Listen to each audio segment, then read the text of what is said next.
Chemistry में 5%, 10%, 20% solution लिखा होता है। क्या आपको पता है ये परसेंटेज क्या बताता है?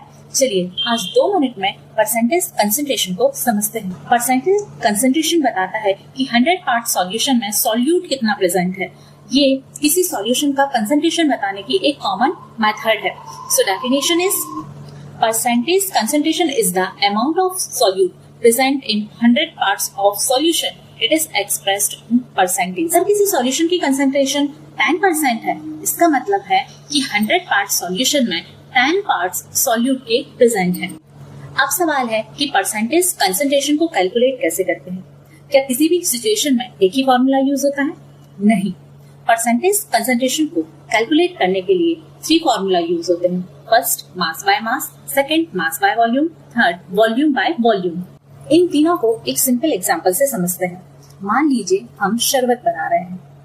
अब शरबत के परसेंटेज कंसंट्रेशन को हम तीनों तरीके से अलग अलग कैसे एक्सप्रेस करेंगे? So first is mass by mass, W by W। 10 gram sugar को 90 ग्राम वाटर में डिसॉल्व किया, टोटल सॉल्यूशन हमारा बना 100 gram. Here mass by mass percentage formula use होगा। Percentage mass by mass is equal to mass of solute upon mass of solution into 100। Percentage concentration निकालने के लिए value को put करेंगे। Mass of solute is 10 and total mass of solution is 100। 10 upon 100 into 100 is equal to 10%। Means solute यहाँ पर 10%, 10 ग्राम present है। Mass by volume का formula होता है mass of solute upon volume of solution। Volume of solution को हम ml में major करेंगे और मास ऑफ सॉल्यूट को हम ग्राम में मेजर करेंगे into 100। Mass of solute upon volume of solution into 100।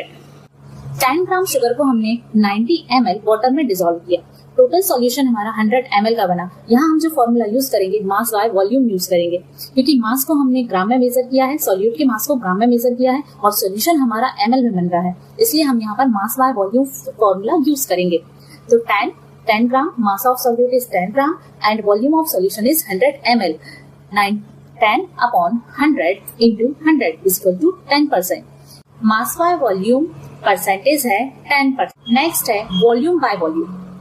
10 ml Rooh Afza को हमने पानी में मिलाया और टोटल सॉल्यूशन हमारा 100 ml का बना। यहाँ रूह अफ़ज़ा लिक्विड जो कि 10 ml है और सॉल्यूशन भी हमारा जो बन रहा है वो भी ml में हम ले रहे हैं 100 ml। तो यहाँ जो फॉर्मूला यूज होगा वॉल्यूम बाय वॉल्यूम होगा। Volume of solute upon volume of solution into 100। Volume of solute is 10 and volume of solution is 100 into 100। तो यहाँ पर भी हमारा वॉल्यूम बाय वॉल्यूम परसेंटेज होगा 10%। इसका मतलब 100 ml